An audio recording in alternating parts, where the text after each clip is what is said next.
The decomposed, decayed body, with some parts dismembered, of a British girl of Pakistani descent was discovered by the police on the riverbank, leaving all nearby residents horrified.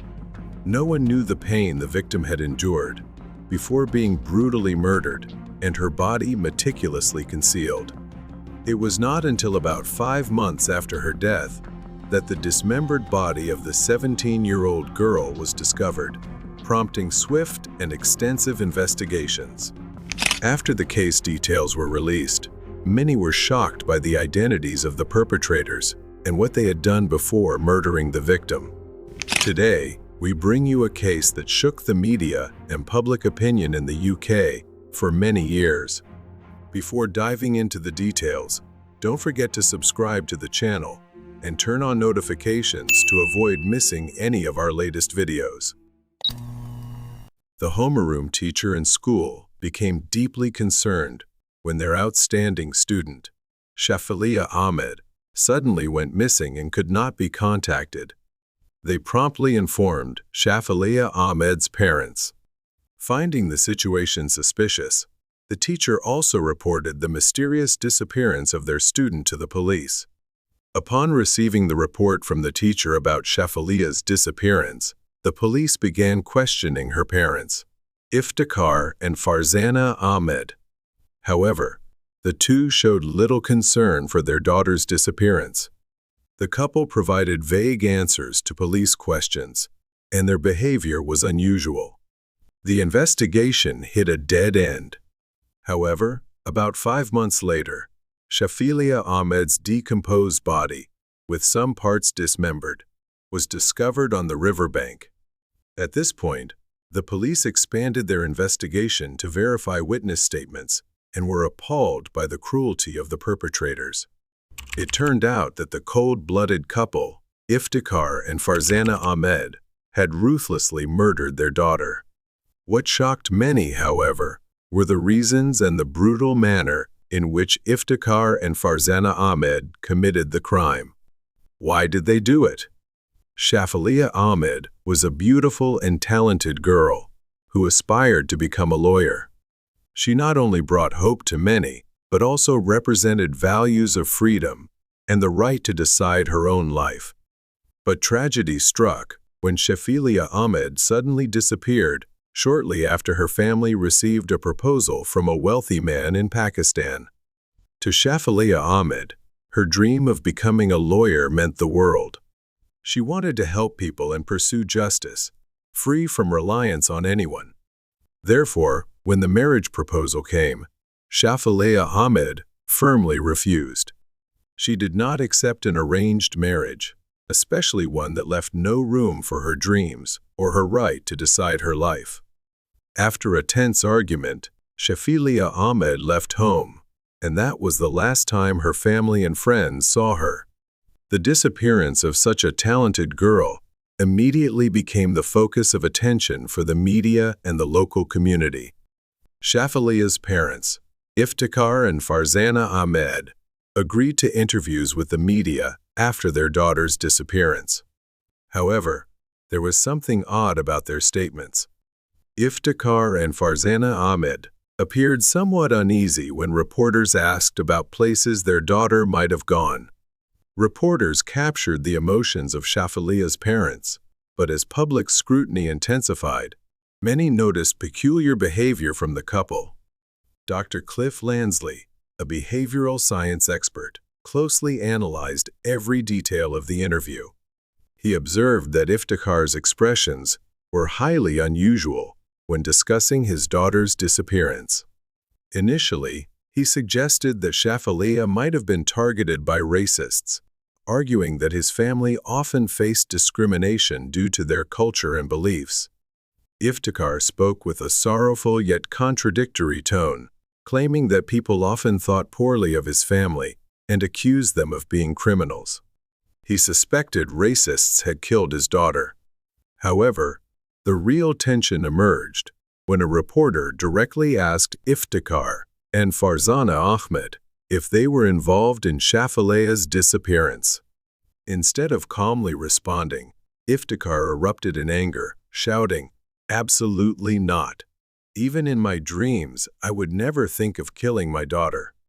Later, Iftikhar even broke into tears, displaying an exaggerated level of grief.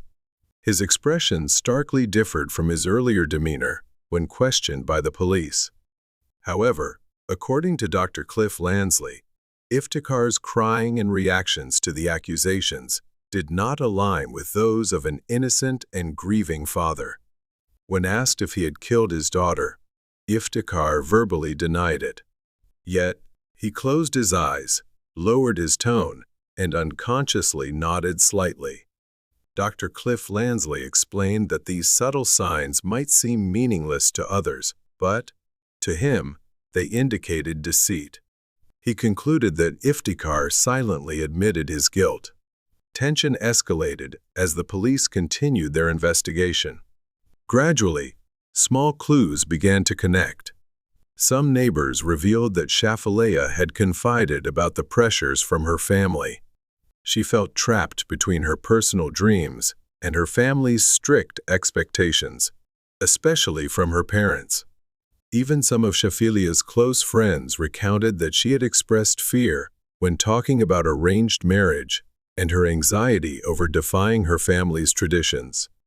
As more details emerged, suspicions grew about Iftikhar and Farzana Ahmed's involvement in their daughter's disappearance.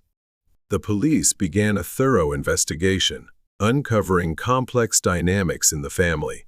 It wasn't just about cultural or traditional beliefs, but also the parents' control and dominance over their children. There were speculations that Iftikhar and his wife could not tolerate their daughter's desire for the freedom to pursue an independent life that clashed with their expectations. However, Iftikhar denied allegations of forcing his daughter into an arranged marriage. He explained that he didn't report her disappearance to the police because he thought her leaving home wasn't serious. Despite all suspicions pointing toward Shafaleah Ahmed's parents, the police lacked concrete evidence. As a result, they could not arrest the couple. However, the mystery surrounding Shafaleah Ahmed's disappearance was eventually solved. Why were so many shocked by the method of the crime and the identity of the accuser?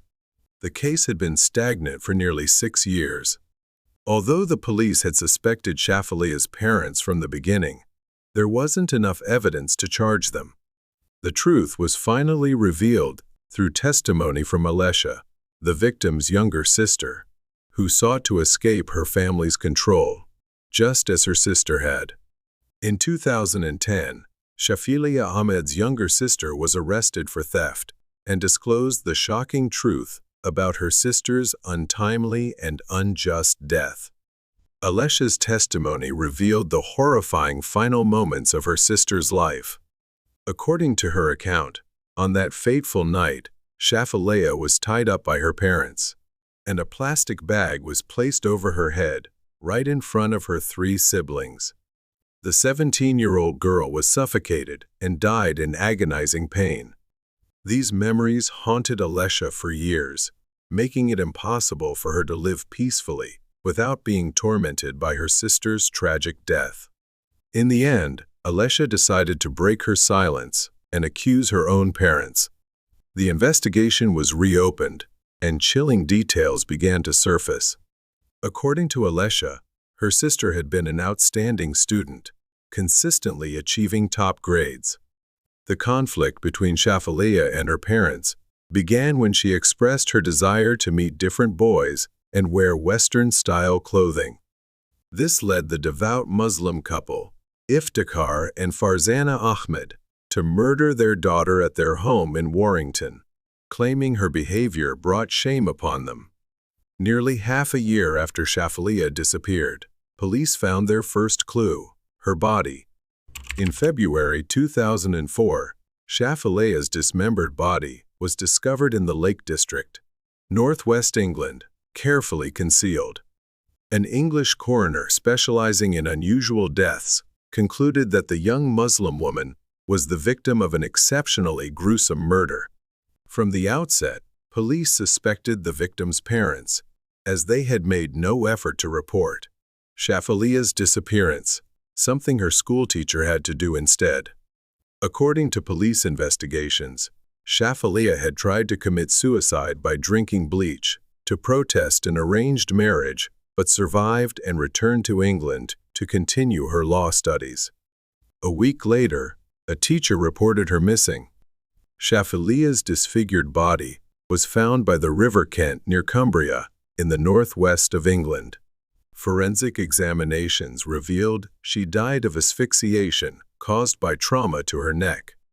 Relatives interviewed by the police recalled that Shafalia had been acutely aware, from a young age, of the cultural divide between her family's strict traditions and the world she observed around her.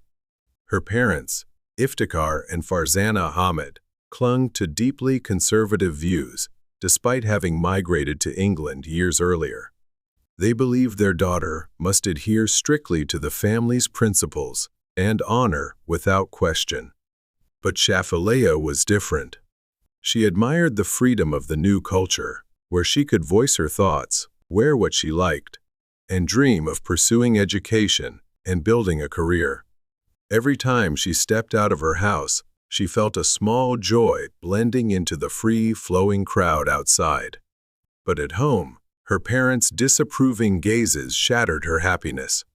As she grew older, the conflicts with her parents became more intense. Iftikhar and Farzana believed the only way to preserve their family's honor was to marry Shafalia off to a traditional man who shared their cultural values. They made the decision unilaterally, without consulting Shafalia, to marry her to a man she had never met. When she heard this, she was shocked and unable to accept marrying someone she did not know, love, or choose. For the first time in her life, Shafalia courageously stood up against her parents and refused their arrangement. She was resolute that marriage should stem from love, not duty or family honor.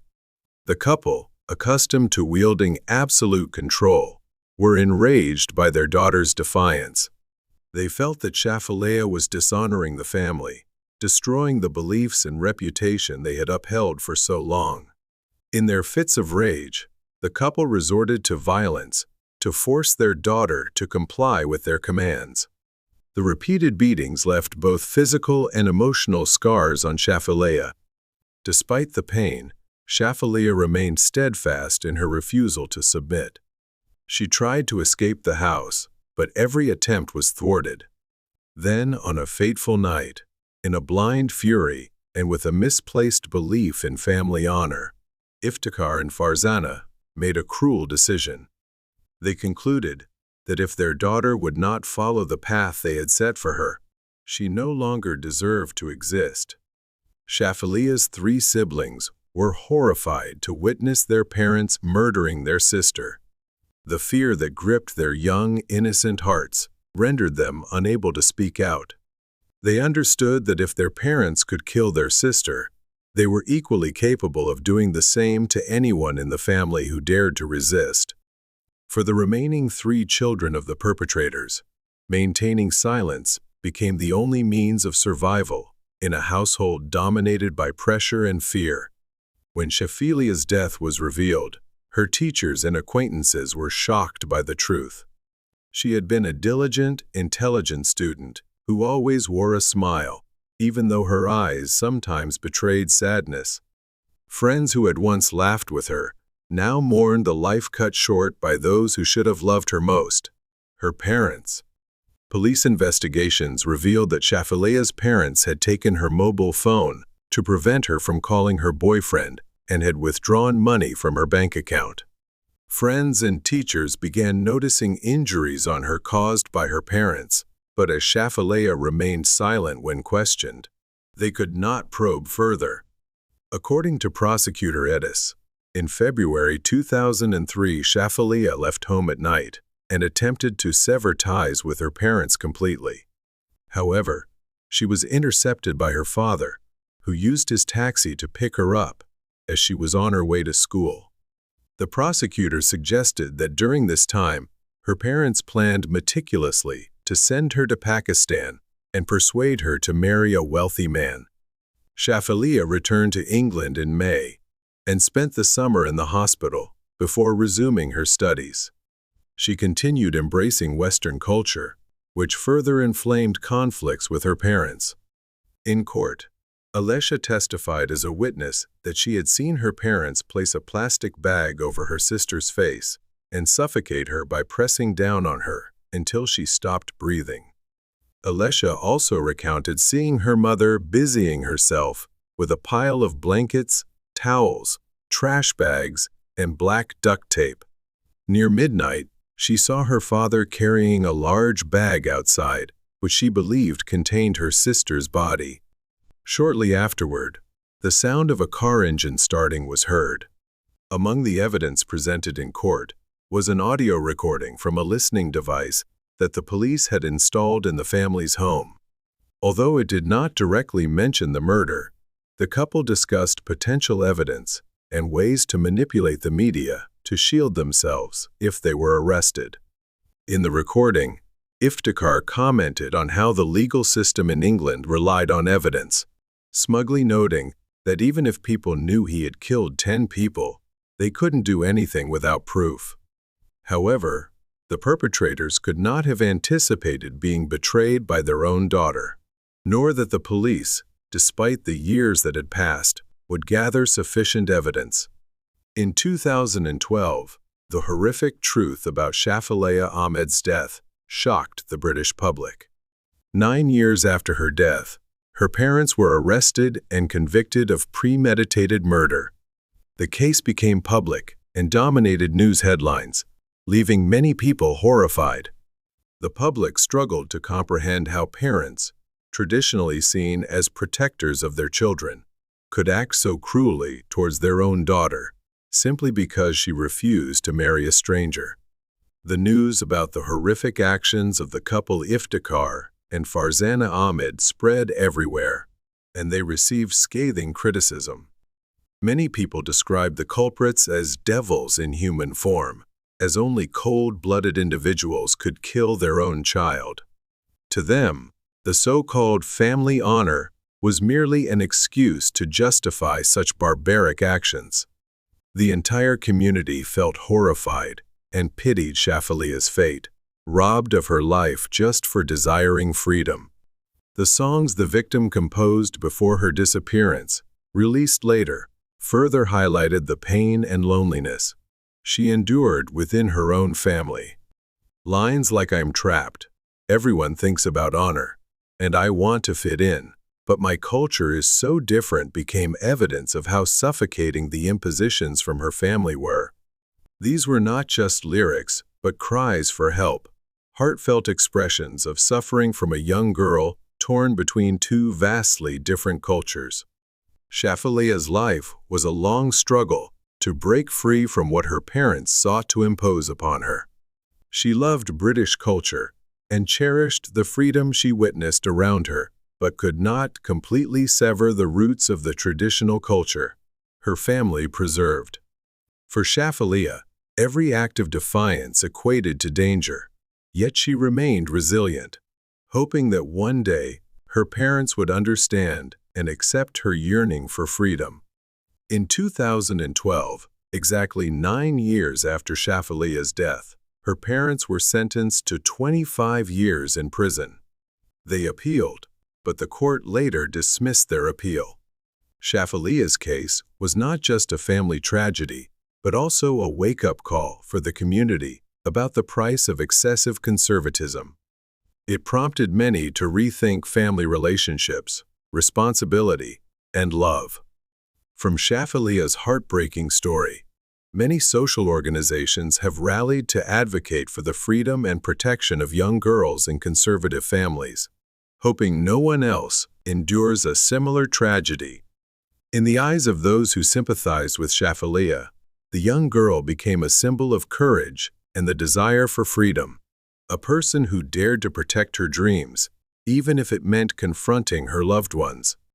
She became an inspiration for young people to fight for their right to choose and live as they wish, regardless of the culture they were born into.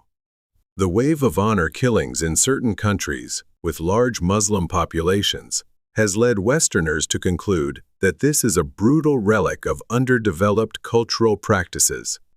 Shafilia's case has become emblematic whenever protests against archaic customs in certain cultures arise.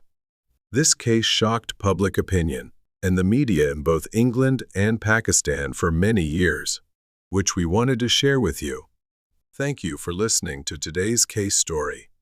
Don't forget to like and subscribe to catch more compelling cases on our channel.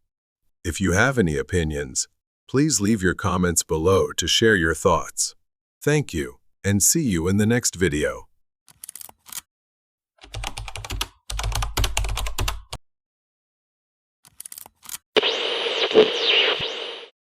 This man killed his only 28-year-old daughter. His daughter was once deeply loved and pampered by this man, so his act of personally killing his daughter shocked everyone. However, what is even more shocking is that despite this man committing a serious crime, no one spoke out to criticize him. On the contrary, more than 100 neighbors signed petitions requesting leniency for this man. Why did this man take his daughter's life? And why did many citizens not criticize but instead petition for leniency for the perpetrator? Now, we will recount the details of this family's story in the most vivid way with many unexpected twists. But first, don't forget to subscribe to the channel to receive notifications whenever there's a new video. This is a real case that occurred on Dong Street, Shanghai City, China. Around 10:30 p.m. on March 25, Mr. Su Xiaoming hurriedly went to check if the front door was securely locked. Then he, his wife, and his grandson prepared to go to bed. In particular, his grandson had asked him to turn off the landline phone in the house. This was to prevent the boy's mother from calling his grandfather in the middle of the night or coming to the house to bother them.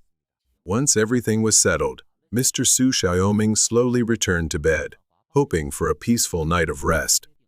The person whom the three of them were wary of was none other than Su Guanhua, Mr. Su Xiaoming's daughter.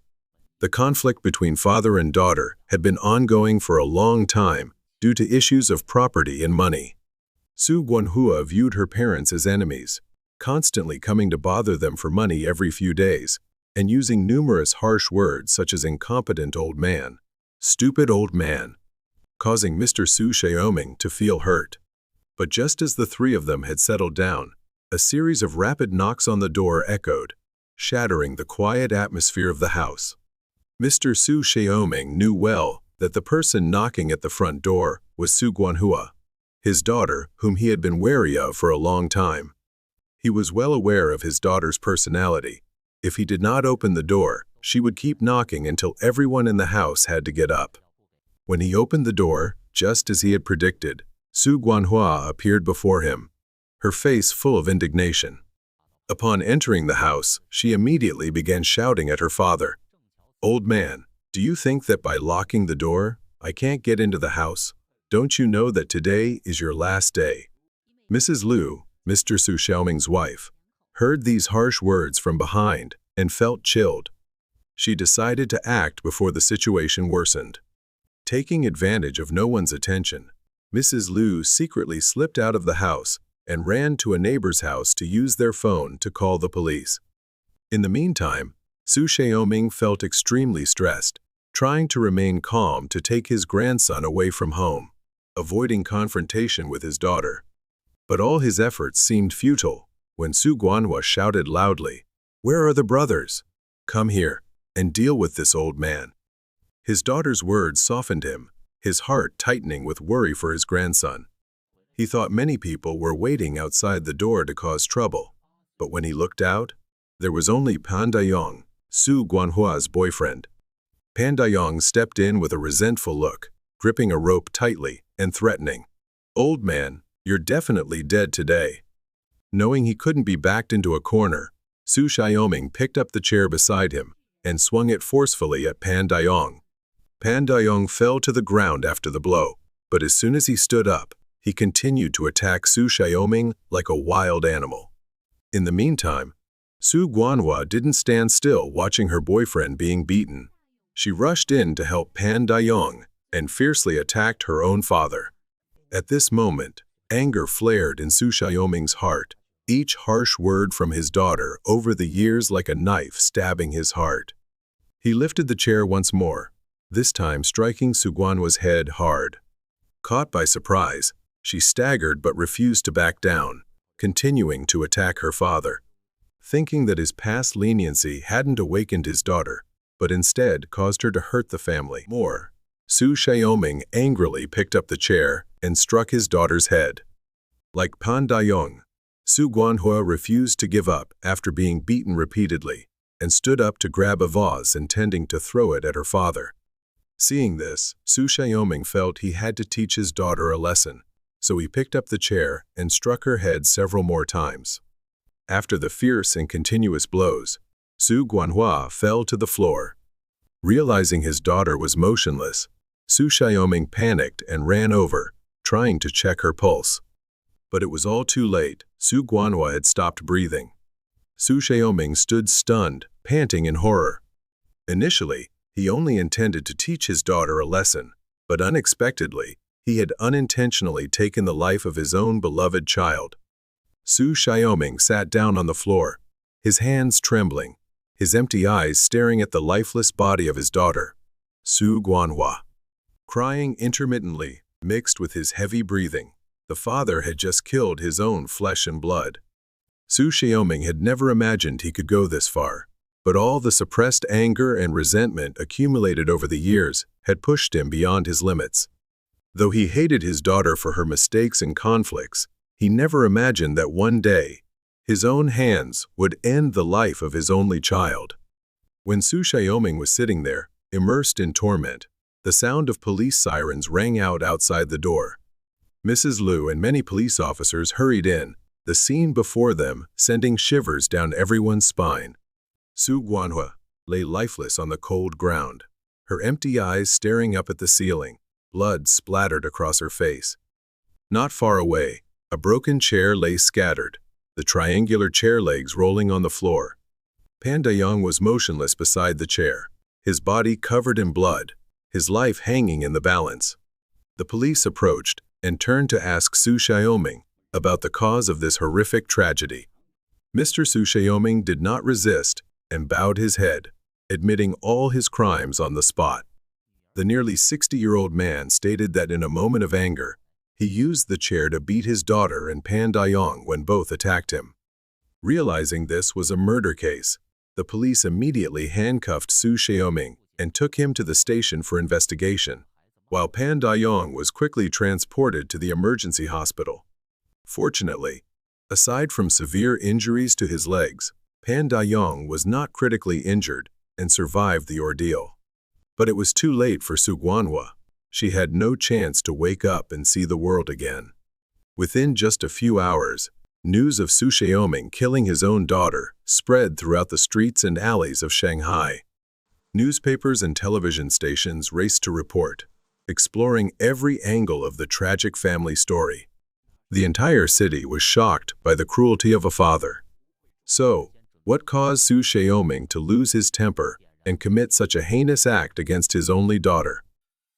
Rewinding more than 20 years ago, in a small corner of Dong Street, Shanghai, Su Xiaoming and his wife welcomed the birth of their only daughter, naming her Su Guanhua.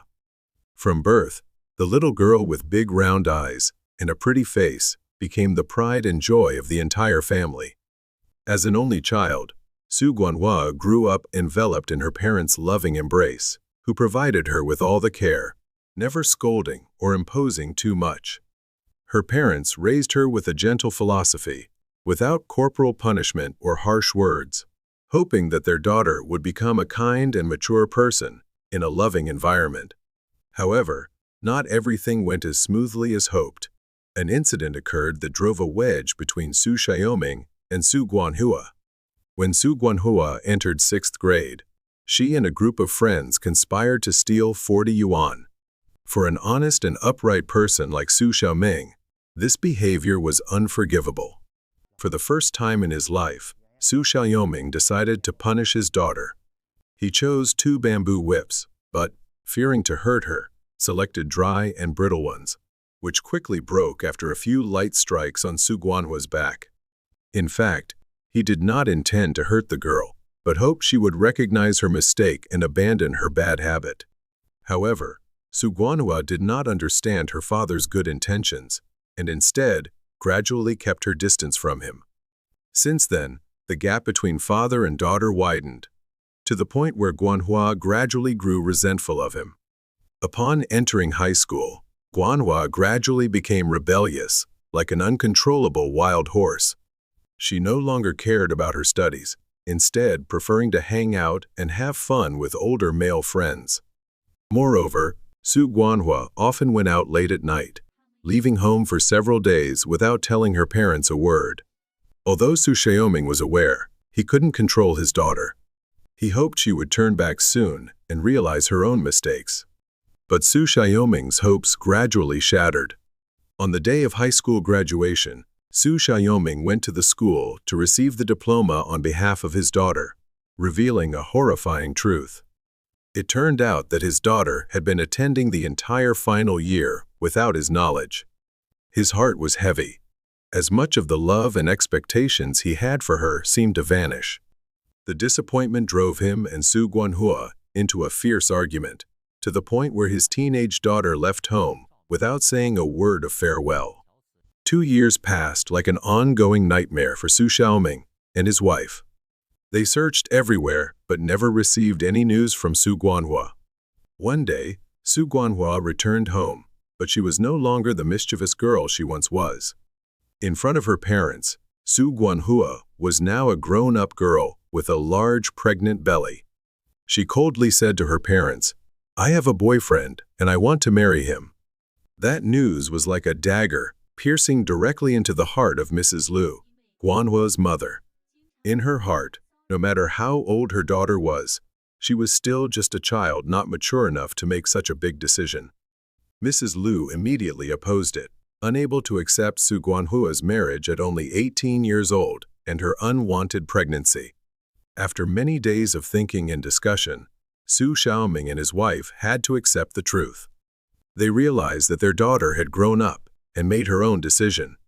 Additionally, her prospective son-in-law seemed to be a good person, not someone involved in partying or reckless behavior.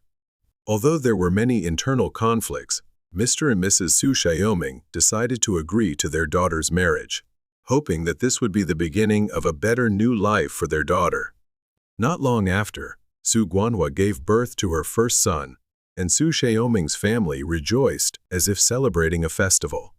He could not hide his pride when seeing his little grandson, and what made him even more excited was that his daughter seemed to have changed after becoming a mother. When the son became more robust, Su Guanhua entrusted him to be raised by his maternal grandparents, while she and her husband went to work far away to earn money. Perhaps thanks to having a child, Su Guanhua was able to stabilize her life for 7 years and gave birth to a second grandson. However, as an old story often told, happiness can sometimes be fleeting. After having the second child, Su Guanhua and her husband had a conflict. During an argument, both decided to divorce hastily. The second child was entrusted to Su Guanhua's husband to raise, while the first child was left to be raised by her parents. After the divorce, Su Guanhua suddenly disappeared, leaving Mr. Su Xiaoming and his wife to raise the grandson. Since leaving home, Su Guanhua never thought about her children or parents, nor did she ever visit home or inquire about her family. Suddenly one day, Su Guanhua returned home and requested that Mr. Su Xiaoming sell the house and give the money to her. Hearing his daughter ask to sell the house, Su Xiaoming thought he had misheard and asked again, only to be yelled at in the face by Su Guanhua. She paced back and forth, rummaging through the large cabinet, as if she was looking for something. Unable to open a locked wooden cabinet, Su Guanhua demanded that Mr. Su Xiaoming open it for her immediately. Mr. Su Xiaoming did not open it, but continued to ask his daughter what she was looking for. Su Guanhua impatiently declared that she wanted to find the household registration book and the land use certificate. Seeing that the cabinet door could not be opened, Su Guanhua angrily struck her father's hands hard with an iron rod. causing both of Mr. Su Xiaoming's hands to bruise. Not stopping there, she also lunged and bit Mr. Su Xiaoming's hands, leaving deep bite marks.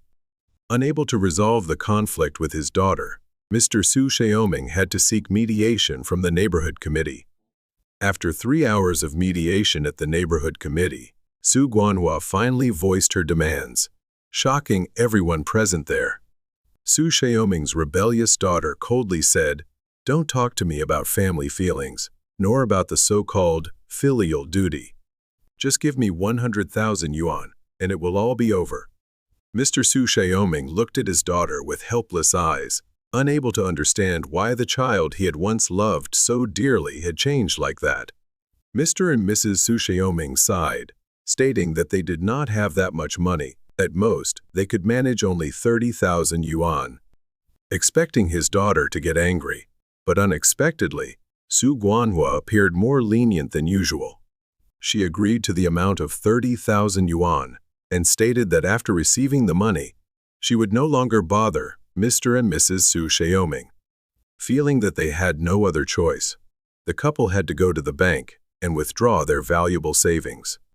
But immediately after receiving the money, Su Guanhua completely changed her attitude, unexpectedly snatched the money, and loudly scolded her parents.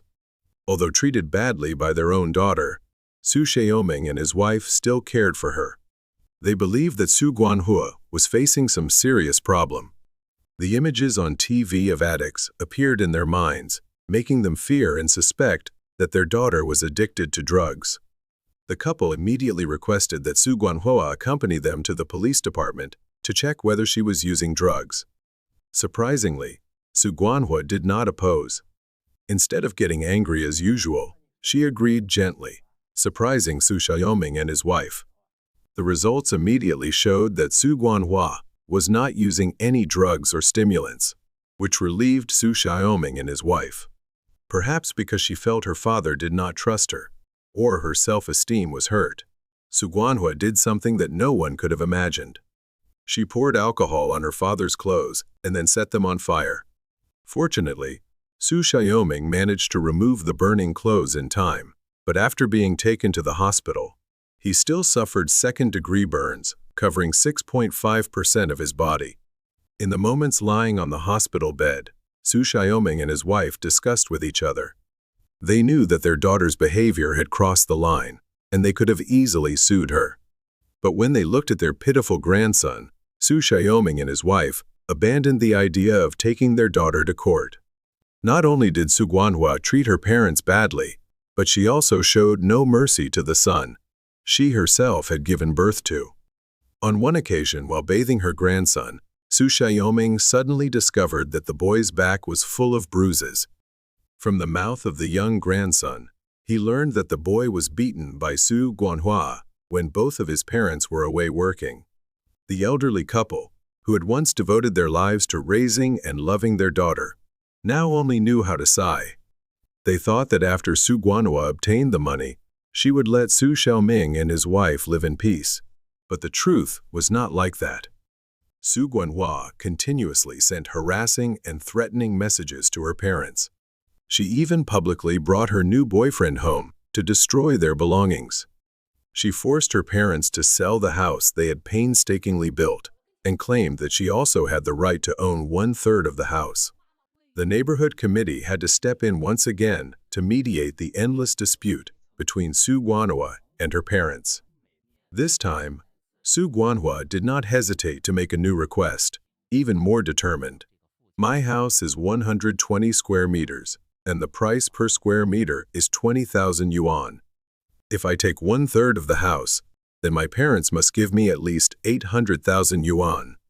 The young woman had lost her patience and straightforwardly demanded a large sum of money, fully aware that Su Xiaoming and his wife were unable to meet the demand. As parents who wholeheartedly devoted themselves to their child and did not want to be bothered by their daughter, Su Xiaoming and his wife had no choice but to try to gather the little money they had. Ultimately, to avoid Su Guanhua bringing people to their home to vandalize their belongings, the couple reluctantly gave her 400,000 yuan. The unexpected thing was that by early 2015, Su Guanhua had exhausted the money her parents had given her. She once again called gangsters to their home to continue demanding money from her parents. Frustrated by having to face his rebellious daughter, Su Xiaoming could only hide at his workplace.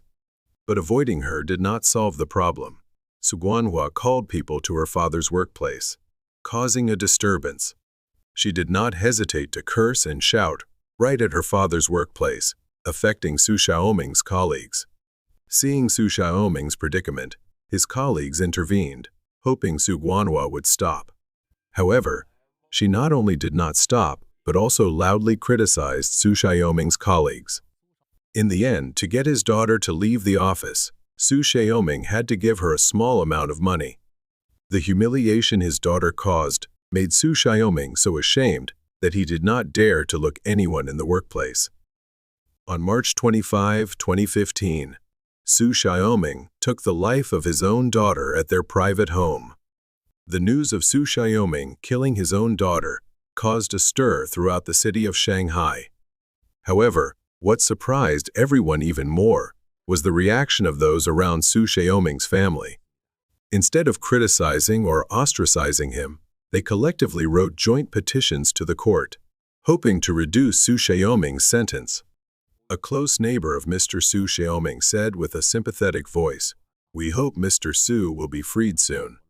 If he has to receive a severe sentence, his family will fall into a state of desperation and further hardship." Not just one, but many other neighbors also spoke out, pleading for the court's leniency. Another person added, "If Su Guanhua hadn't died, sooner or later she would have killed her father." These words, though cold, reflect the bitter truth of the tragic family situation of Mr. Su Xiaoming. Although Su Xiaoming had mitigating circumstances due to a petition with 100 signatures from neighbors, based on the evidence and testimonies, his actions were still considered intentional homicide. For the crime of intentional homicide, the maximum penalty can be the death penalty, but there are also lighter cases with a minimum sentence of 3 years in prison. In the trial, the court determined that the defendant Su Xiaoming struck his daughter's head with the intention to kill, leading to her death. Nevertheless, the court also considered mitigating factors such as confession and the victim's prolonged wrongful behavior. After considering all the circumstances, the court sentenced Su Xiaoming to 3 years in prison, a result that relieved many people. The tragedy of Mr. Su Xiaoming's family serves as a wake-up call, reminding us that blindly indulging children is akin to gradually killing their future. This is not only the isolated story of one family, but also a painful lesson for all parents. Mr. Su Xiaoming's story has also sparked much controversy, with some arguing that Su Xiaoming should not have used corporal punishment on his child from a young age, while others claim that the couple excessively indulged their daughter. So, what is truly the best way to educate children? Do you think there needs to be a balance between love and discipline? If you were Su Xiaoming and his spouse in this situation, what methods would you employ to educate your children? Don't forget to press the like button and subscribe to our channel. This will help us continue to bring you more meaningful content. Thank you for watching, and see you in the next videos.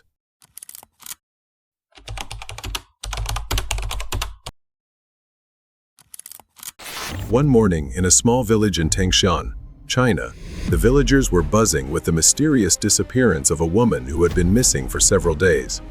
Strangely, the woman's husband didn't seem too concerned about her disappearance, while her mother-in-law insisted that her daughter-in-law had run away with someone else. Could this be true?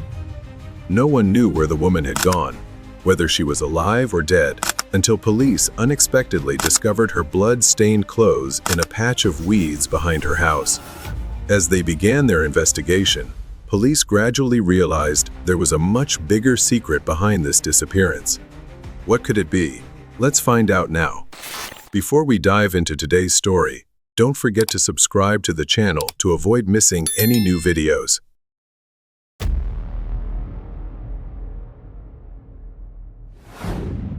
On the morning of June 30th, in Tangshan City, Hebei Province, near the hillside behind a residential area. That day, many police officers suddenly appeared around the weed-covered area, their faces tense, as they searched every nook and cranny for something.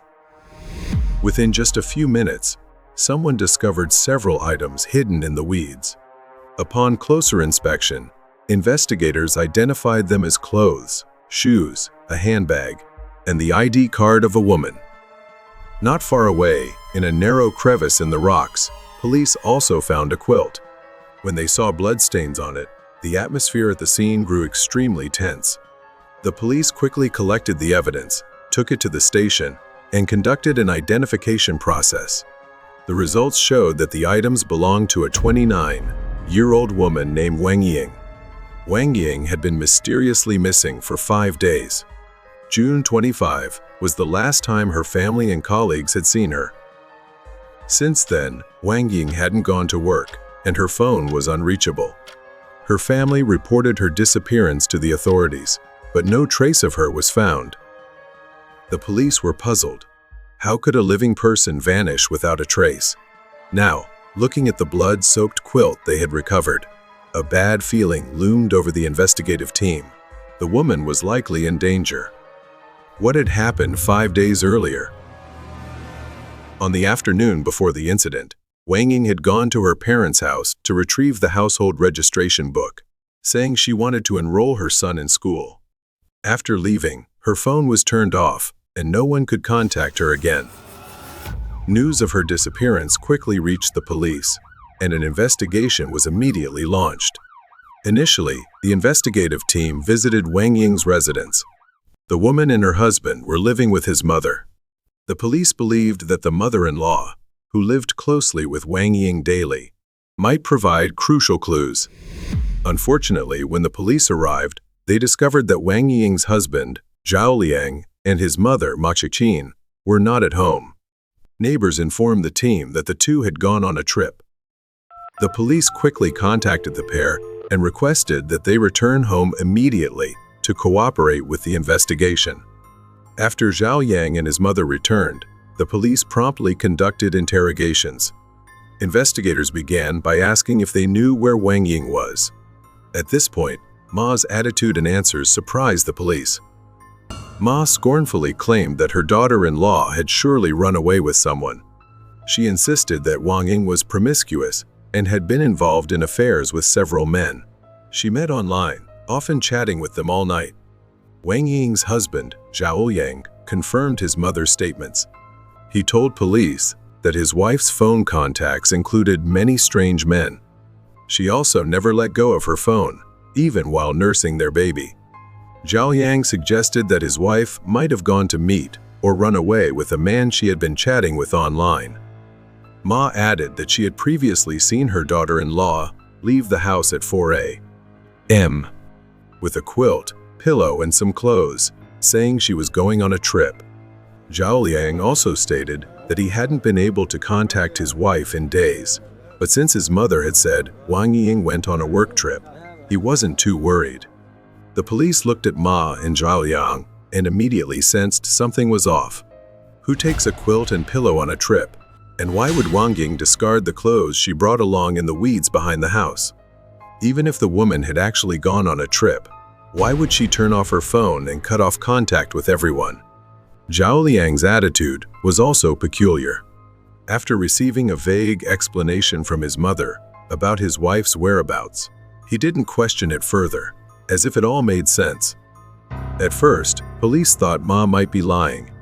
However, according to neighbors' statements, Ma and Wang Ying had a very good relationship, which was why the young woman had moved in with her mother-in-law. If Ma wasn't lying, did Wang Ying really leave the house at 4 a.m.? Just as the police were puzzled by these questions, Ma once again provided the police with new information. Ma claimed she had seen some men from work flirting with her daughter-in-law right outside the house. Therefore, she and her son weren't surprised if Wang Ying had run away with a lover. Running away with a lover? If this were the case, it would explain why Wang Ying turned off her phone and left early in the morning. The police immediately opened an investigation into this lead. While villagers were still gossiping about Wang Ying's disappearance, the case took a shocking turn when investigators unexpectedly discovered a decomposing body in the woods near the village. During their search for the missing woman, a reconnaissance team found an old, bulging, foul-smelling woven bag lying among the weeds at the forest's edge. They carefully opened the bag and nearly fainted when a headless woman's body suddenly appeared before them. Continuing their search, the team found the victim's head discarded in a ditch not far away. Forensic investigations revealed that the victim was an adult woman, aged 25 to 30, who had been dead for about 7 days. Beside the bag containing the body was a blood-stained kitchen knife, initially identified as the tool used to dismember the corpse. It was confirmed that the head and body belonged to the same person. DNA analysis revealed that the deceased was indeed Wang Ying, who had gone missing earlier. The forest where the body was found was located precisely between Wang Ying's parents' home and her mother-in-law Ma's house. The woman's death was so horrific that Wang Ying's family couldn't accept the police's notification. It took them hours to come to terms with the truth and identify their daughter. The woman had been brutally murdered, her body dismembered, and her head removed. The missing person case quickly turned into a murder investigation involving extremely barbaric methods. Given the severity of the case, Tangshan police urgently launched multiple investigative efforts, hoping to quickly apprehend the ruthless killer. What happened to Wang Ying after she returned from her parents' house on June 25, and who committed such a heinous act against her? Police first followed the mother-in-law's claim about a man involved in an illicit relationship with Wang Ying. They suspected this man might be the perpetrator, with the motive possibly being romantic jealousy. However, after several investigations, police found no trace of the man Ma mentioned. Additionally, Wang Ying's colleagues, neighbors, and family refuted this information. Her loved ones and friends affirmed that the 29-year-old woman was introverted, kind-hearted, and completely devoted to her family. They insisted she would never have left like that. Police continued investigating Wang Ying's social relationships. Surprisingly, after one investigation, 3 names emerged, and their identities shocked the police. There was significant evidence pointing to suspects who had conflicts with Wang Ying and close connections to her before she disappeared: her husband Zhao Liang, her husband's younger sister, and her mother-in-law Ma. Investigators also learned a detail. Zhao Liang was 11 years older than Wang Ying and had been married before. Wang Ying herself had also been married once and had a 6-year-old son. Recently, the couple had been frequently arguing for unknown reasons. Zhao Liang's indifference to his wife's disappearance led police to suspect that some conflict between him and Wang Ying might have escalated into tragedy. Additionally, Wang Ying and her sister-in-law had constant disagreements due to their differing lifestyles. The 2 women had even physically fought before. From neighbors' accounts, the police learned that Zhao Liang's younger sister had moved in with him after her divorce a year earlier. As the head of the household, Wang Ying was naturally unhappy about this, leading to frequent family arguments, with Zhao Liang caught in the middle between his wife and sister.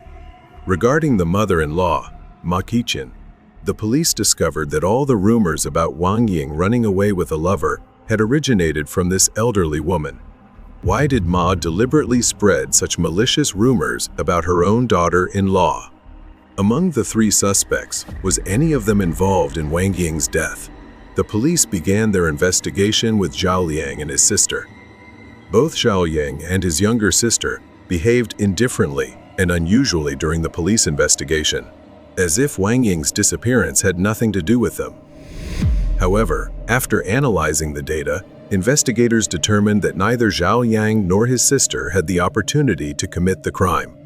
At this point, the police speculated that the killer was most likely the mother-in-law. The police decided to return to Ma's house to further investigate. Upon meeting the elderly woman, they noticed she was visibly nervous. Investigators searching her house quickly uncovered strange details, Several woven bags resembling the one used to contain the body were stuffed under Ma's stove. Additionally, investigators keenly noticed some fresh cement patches on the floor of Ma's house.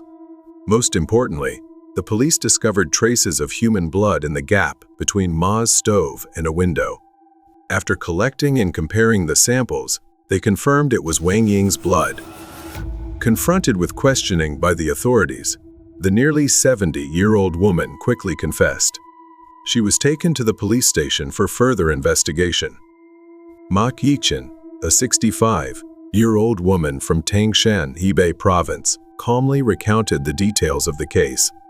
Her hair was gray, her face gaunt, and her eyes cloudy and full of despair. Investigators found it difficult to associate this elderly woman with the murderer who had brutally killed and dismembered her daughter-in-law. But the truth was that she had committed the crime herself. Ma admitted that her family's poverty meant her son didn't marry until he was 40 years old. While Ma outwardly showed affection for her young daughter-in-law to preserve the family's image, deep down she harbored intense hatred toward Wang Ying. Her hatred grew even stronger after Wang Ying became pregnant. Wang Ying expressed a desire not to keep the baby, which infuriated Ma.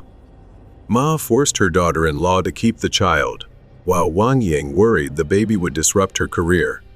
Ma saw Wang Ying's actions as selfish, further straining their relationship. After the child was born, the conflict worsened. Ma believed Wang Ying was indifferent to her grandson, leaving Ma to care for the baby most of the time. When the baby turned one, he was hospitalized for stomach pain after accidentally eating something harmful. Ma accused Wang Ying of deliberately trying to harm her grandson. From then on, every action and gesture of Wang Ying's appeared suspicious in Ma's eyes. Outwardly, Ma pretended to care for and assist Wang Ying, but deep inside, she began harboring dark intentions toward her daughter-in-law. Wang Ying was unaware of these thoughts and believed her mother-in-law to be kind. Neighbors also mistakenly thought their relationship was harmonious. The conflict reached its peak when Ma suffered from stomach pain and diarrhea after a few meals prepared by Wang Ying. Each time she felt ill, Ma believed Wang Ying was trying to poison her. Ma even went to the hospital to check if she had been poisoned. Although the results showed no issues, Ma remained convinced her daughter-in-law was trying to kill her. Despite having no evidence, Ma's suspicions grew stronger over time. Over the course of several months, Ma began planning the murder. She secretly purchased a sharp kitchen knife and stored several large woven bags. Many times, late at night, she stood by her daughter-in-law's bed holding the knife, prepared to act, but she lacked the courage to carry out her plan. On the evening of June 25, Ma finally resolved to kill her daughter-in-law. That night, while Wang Ying was asleep, Ma brutally attacked her with the kitchen knife. After killing Wang Ying, Ma dismembered the body and placed the parts into various bags to dispose of them. Ma scattered the victim's clothes, quilt, and personal belongings everywhere. After disposing of the evidence, she returned home and noticed bloodstains all over the floor. Unable to clean them, she covered the stains with cement. Ma then fabricated the story about Wang Ying having an affair, hoping to mislead the police and protect her family from being implicated. However, the truth could not remain hidden. In the interrogation room, Ma insisted that all her actions were to protect herself and her family from harm by Wang Ying. However, to the police and others, these were baseless justifications. Zhao Yang was shocked to learn that his own mother had killed his wife. He expressed disbelief, stating that his mother had always been kind and that he never imagined she could be so cruel to Wang Ying. Due to Ma's paranoia, Wang Ying lost her life unjustly, leaving behind 2 young sons and 2 shattered families. Zhao Yang believed his mother might have been under extreme pressure and delusional, which led her to commit such a heinous crime. Before the case was resolved, Zhao Yang repeatedly petitioned the authorities for leniency for his mother. On August 5, 2014, Ma Qichen was convicted of premeditated murder. However, Because she showed remorse and Wanging's family agreed to forgive her, the court sentenced Ma to death with a 2-year suspension. In this heartbreaking case, many people questioned why Ma developed such deep misunderstandings and hatred toward her daughter-in-law. First, it was evident that Ma's suspicions largely stemmed from her extreme thinking and paranoia. She habitually assumed the worst about her daughter-in-law, constantly doubting and being wary of her every action. If Ma had openly communicated with her daughter-in-law about her doubts, she might have avoided escalating misunderstandings and conflicts. However, Ma chose silence and revenge, resorting to extreme measures to address the issue. In the end, this led to the destruction of the family and cost Ma her own life as punishment. Thank you for listening to today's case story. Don't forget to like and subscribe for more gripping cases on the channel.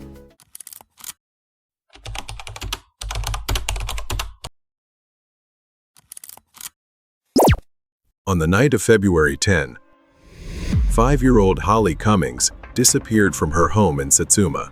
The last person to see her was her father's 17-year-old girlfriend at the time. This girlfriend told the police that she woke up to find Haley's bed empty and believed that Haley had been kidnapped. Strangely, the 17-year-old girlfriend's story kept changing, making it difficult for the police to pinpoint the timeline of the incident, especially in uncovering what truly happened to Holly. Decades have passed, and there has been no explanation for Holly Cummings' disappearance. The case is considered one of North Florida's most enduring mysteries. What really happened on that fateful night? Will the missing girl ever be found? Before diving into today's story, don't forget to subscribe to the channel to make sure you don't miss any new videos.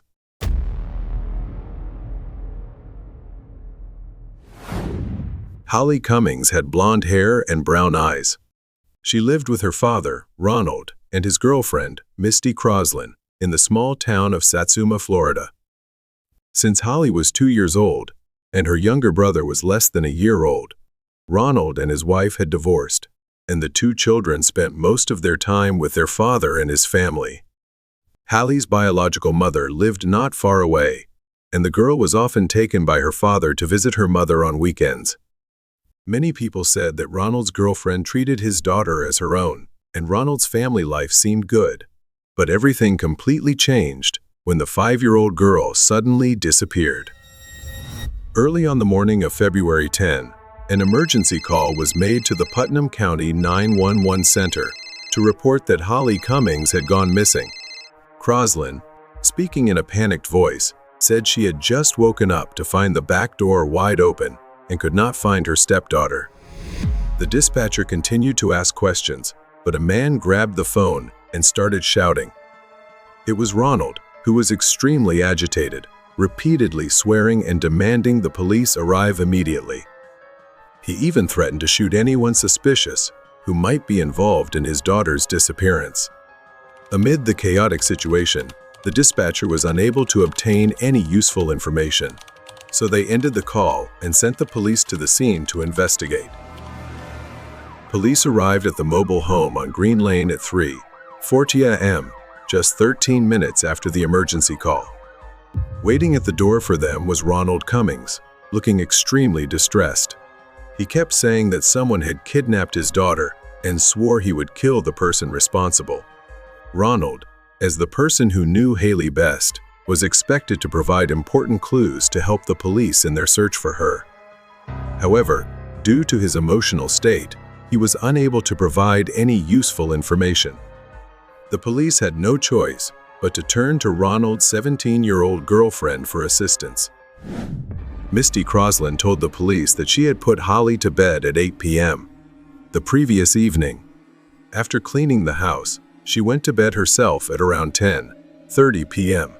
The bed Klled slept on was just 4 steps away from Holly's bed.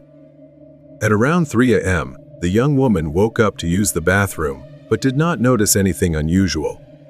It wasn't until Klled saw the kitchen light on and the back door wide open that she rushed back to the bedroom and was horrified to discover that Holly was gone. At 3:25 a.m., Ronald finished his shift and came home, At this point, he found his girlfriend standing at the front door, and Ronald thought it was strange that Klled was up so late. The man approached his girlfriend to ask what was going on, and Klled calmly told Ronald that his daughter was missing. Only then did she call 911. Investigators immediately questioned why, between 3 a.m. and 3:25 a.m., despite knowing Holly was missing, the girl hadn't worried enough to notify anyone. What did Klled do during those first 25 minutes before Ronald came home? Why did she wait nearly half an hour to call 911 to report that 5-year-old Holly was missing? Facing investigators, Klled appeared very calm in her manner of speaking. She described in detail what she did and witnessed from the time Ronald left for work to when the incident occurred. When asked to explain why she didn't call for help right away, the teenage girl said it was because she was busy looking for Holly under the bed. Klled repeatedly told the story of seeing the kitchen window open with a brick underneath it. She believed the intruder had used the brick to break in and enter the house through the back. However, if the child was in the bedroom right next to her and an intruder broke in and kidnapped the victim, why didn't Klled notice anything? Investigators immediately organized a search around the neighborhood where Ronald's family lived, but they found no trace of Haley. The only thing the police discovered was that the back door showed signs of being forced open, though both Ronald and Klled insisted they had locked the door the night Haley disappeared. Ronald stated that he usually checked the door locks before leaving for work. Other than taking out the trash or cleaning, he always kept the back door locked. Klled was adamant that the house had been broken into, though the police found no clear evidence of an intruder entering from outside. Experienced officers began to sense that the girl wasn't telling the whole story. Something about Klled's statement seemed strange. Klled was clearly trying to make everyone believe that an intruder had broken into the house and kidnapped the 5-year-old girl. Several suspicious details emerged right at the Cummings residence, prompting the police to take both Klled and Ronald to the station for further questioning. In the interrogation room, police noticed that Ronald Cummings exhibited rather unusual behavior.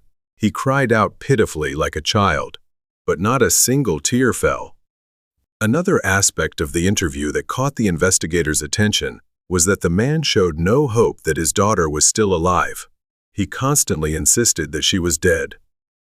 This was highly unusual, as at that time, there was no definitive news about whether the girl was alive or not.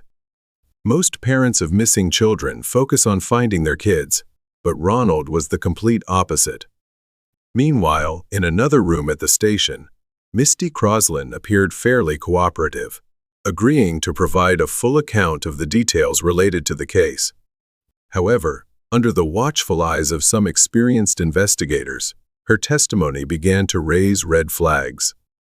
Misty Klled struggled to accurately describe the circumstances surrounding the disappearance of 5-year-old Holly Cummings. She stated that she initially slept in the same bed as the girl, but later moved to a nearby bed. When asked about this detail, Klled couldn't explain why she had changed her sleeping spot midway through the night, or whether she knew anything about Haley's disappearance. She seemed so flustered that she couldn't even clearly remember what the victim was wearing to bed. It appeared that Klled was pretending to cooperate, but in reality, she was confusing the investigation with false information. Investigators subsequently interrogated Misty Klled up to 10 times, and her accounts of the events surrounding the disappearance kept changing and were full of contradictions. Inconsistencies began to emerge in her story. Was Misty Klled involved in the disappearance? To uncover clues, investigators in Satsuma began piecing together details about Ronald's life and that of his teenage girlfriend in the time leading up to Holly's disappearance. According to reports, Misty Klled fled to New Jersey 2 years earlier under a false name to escape her parents' control and do whatever she wanted.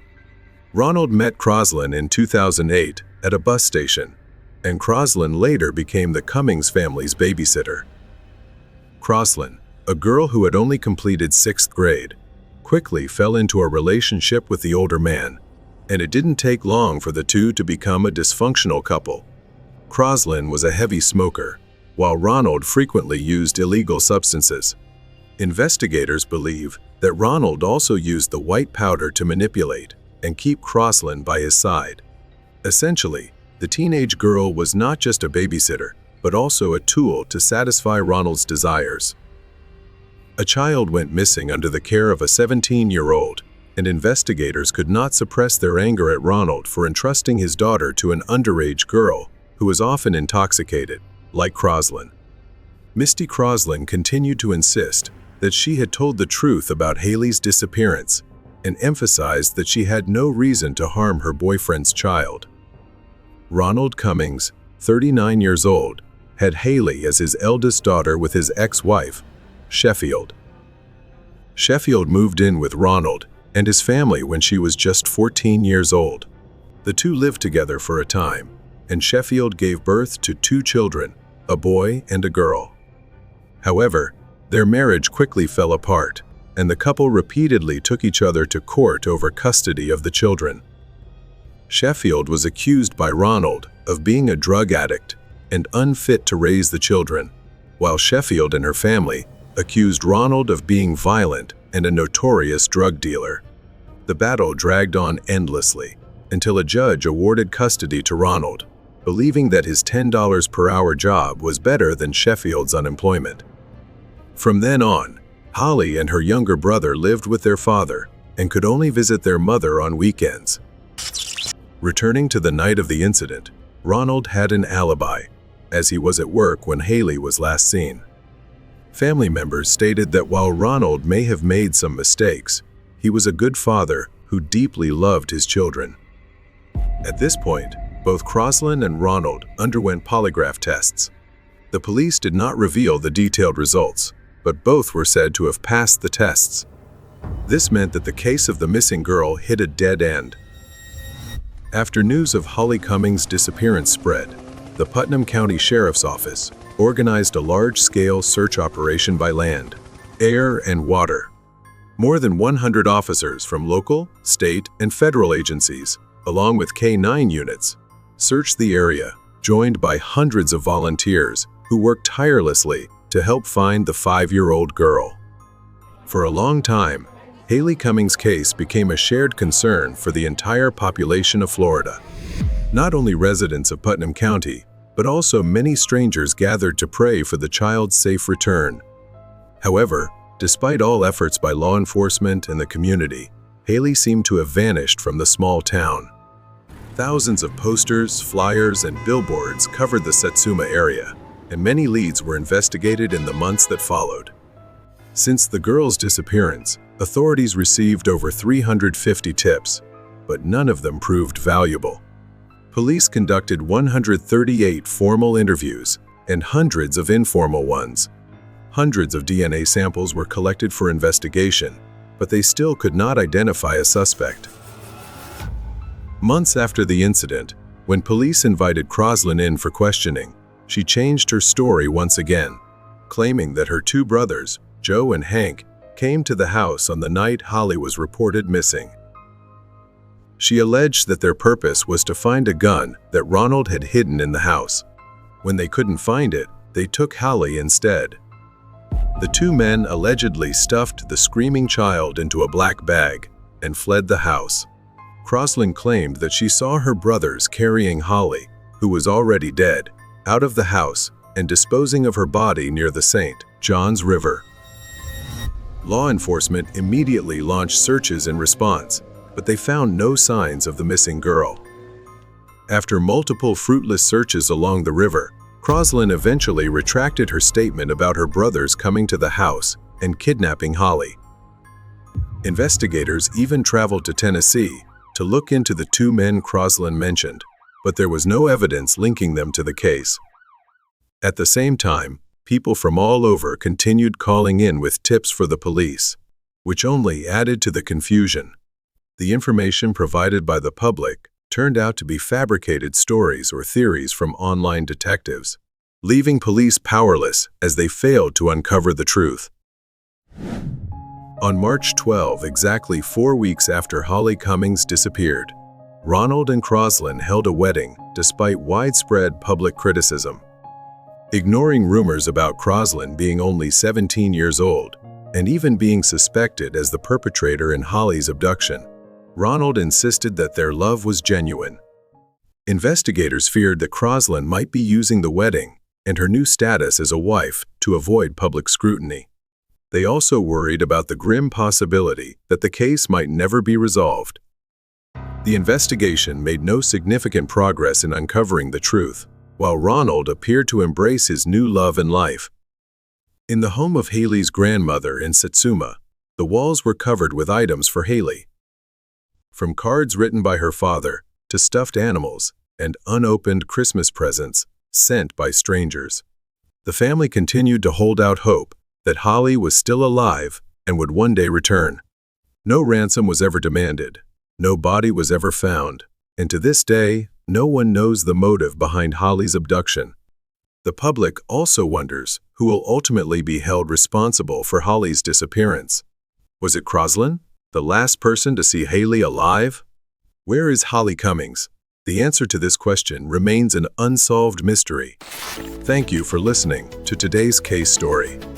Don't forget to hit the like button and subscribe to the channel for more fascinating cases.